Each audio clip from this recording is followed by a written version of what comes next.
परसों ये जजमेंट आया है और ये है बॉम्बे हाई कोर्ट की जो औरंगाबाद में जो बेंच है, उस बेंच की जो डिवीजन बेंच है, डिवीजन में यानी 2 जजेस की जो बेंच है, उस बेंच ने ये फैसला दिया है।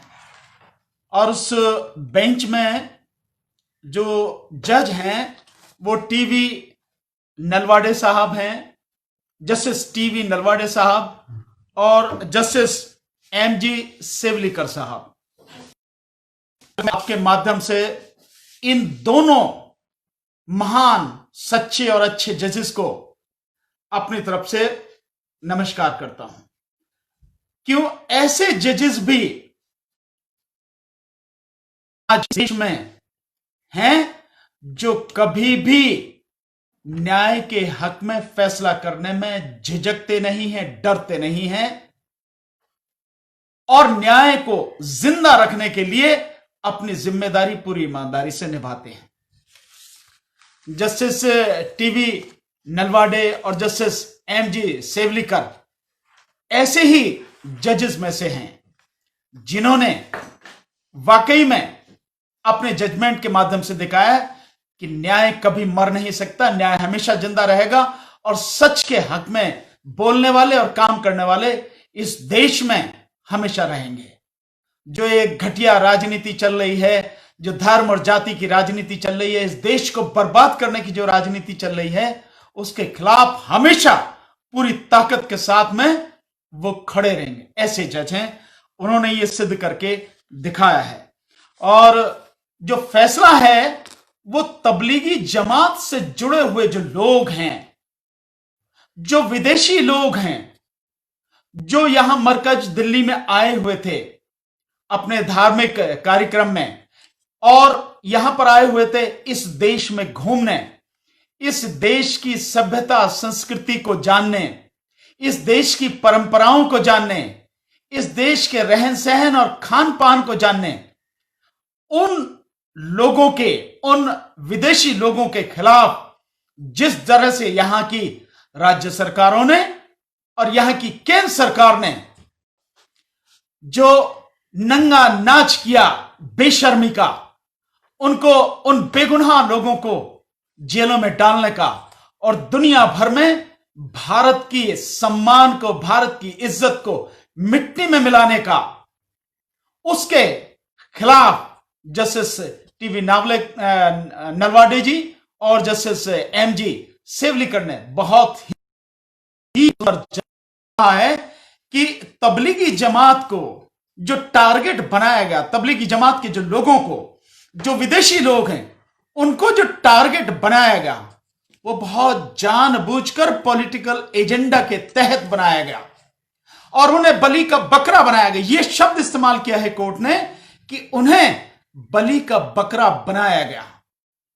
और सरकार ने बलि का बकरा क्यों बनाया गया? क्योंकि सरकार की लापरवाही थी, केंद्र सरकार की सबसे बड़ी लापरवाही थी और उसके बाद जो बाकी राज्य सरकारें हैं उनका कहीं ना कहीं फेल्योर था। इसलिए उनको एक बलि का बकरा चाहिए था ताकि अपनी नाकामियां, अपना निकम्मापन, अपनी गलतियां, अपना जो असफलता है उनको किसी पर थोपा जा सके और लगाया जा सके कि हमारे यहां जो भी कुछ हो रहा है वो इनकी वजह से हो रहा है, ये है उसके लिए जिम्मेदार। ये सब कुछ क्या वो राजनीतिक कारणों से जानबूझकर किया गया और इन विदेशी लोगों को और इनके बहाने मुस्लिम्स को टारगेट किया गया। वो पूरा जजमेंट जो है, मैं उसके कई पार्ट आपको सुनाऊंगा जो बहुत जरूरी है, जिससे आपको पता लगेगी कि कोर्ट ने कितनी बढ़िया तरीके से ऑब्जर्वेशन दी है। जो ये मुकदमा है ये महाराष्ट्र सरकार का है कि महाराष्ट्र की पुलिस ने जो विदेशी लोग जो मरकज में आए हुए थे दिल्ली में, तबलीगी जमात से जुड़े हुए जो लोग थे, उन लोगों को पकड़ा। ये 29 एफआईआर इन लोगों के खिलाफ में की गई। उन 29 एफआईआर को कोर्ट ने खत्म किया।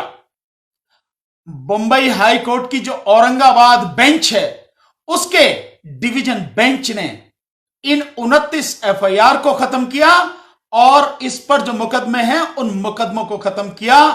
और बहुत बड़ी है कि हम देवों की बात करते हैं, क्या हम वाकई में आज अतिथि देवो यानी जो हमारा इस तरह से हमें सेवा करनी चाहिए, हम क्या उस मानते हैं? ये जो परंपरा हमने बनाई है कि अतिथि हमारा भगवान है, उन पर हमें करना क्या था और हमने किया क्या, वो सारी बातें कोर्ट ने कही हैं।